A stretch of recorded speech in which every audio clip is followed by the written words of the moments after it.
বাংলাদেশ ক্ষুদ্র ও কুটির শিল্প কর্পোরেশনের উদ্যোগে তেজগাঁওয়ের বিসিক ভবনে বসেছে মধুর মেলা। ৩০টি স্টলে সাজানো আছে কালোজিরা, লিচু, সরিষা, বাইন সহ নানা রকম মধু।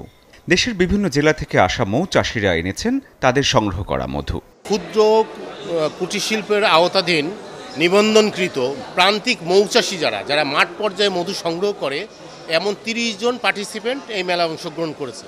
এই মেলাটা মূলত চলবে ৪ তারিখ বৃহস্পতিবার পর্যন্ত। প্রতি বছরের মতো বিসিক এই আয়োজন করেছে দেশের মৌ চাষ সম্পর্কে সবার মাঝে স্বচ্ছ ধারণা ছড়িয়ে দিতে।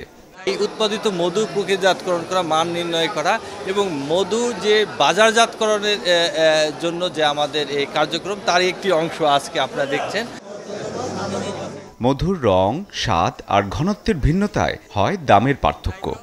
প্রত্যেকটা মধুর এক একটা আলাদা আলাদা সিজন থাকে। যেমন কালোজিরার সময় কালোজিরার মধুটা সংগ্রহ করা হয়, লিচুর সময় লিচুটা, সুন্দরবনের সময় সুন্দরবনের। আমরা খুবই কনভিনিয়েন্টভাবে স্যাশেটা তৈরি করেছি, যে এখান থেকে ছিললেই এবং এটাকে ন্যারো করে দেওয়া যেন চুইং করে বেশ আরাম পাওয়া যায়।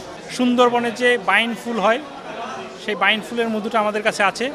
এবং সর্বোপরি হচ্ছে কি, কালোজিরা হচ্ছে একটা মেডিসিনাল প্রোডাক্ট এবং এটা মেডিসিন হিসেবে ইউজ হয়। কালোজিরা ফুলের মধু মেডিসিন হিসেবে আমরা ইউজ করি। এবং খাবারের স্বাদ বৃদ্ধির পাশাপাশি রোগ প্রতিরোধ ক্ষমতা বাড়াতে মধুর জুড়ি নেই। তাই মেলা শুরু থেকেই খাঁটি মধুর স্বাদ ও গুণাগুণ জানতে আগ্রহ দেখা যায় আগতদের মাঝে।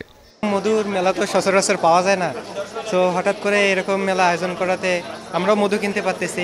বেশ কয়েকটা মধু কিনলাম। সব থেকে একটু ডিফারেন্ট এটা, আর প্রত্যেকটা স্টল আলাদা আলাদা, সবগুলো স্টলে আলাদা আলাদা মধু পাওয়া যাচ্ছে। ইভেন সব কিছু সুন্দর। ৪ সেপ্টেম্বর পর্যন্ত চলবে বিসিক মধুমেলা ২০২৫। প্রতিদিন সকাল ১০টা থেকে রাত ৮টা পর্যন্ত সবার জন্য উন্মুক্ত এই আয়োজন।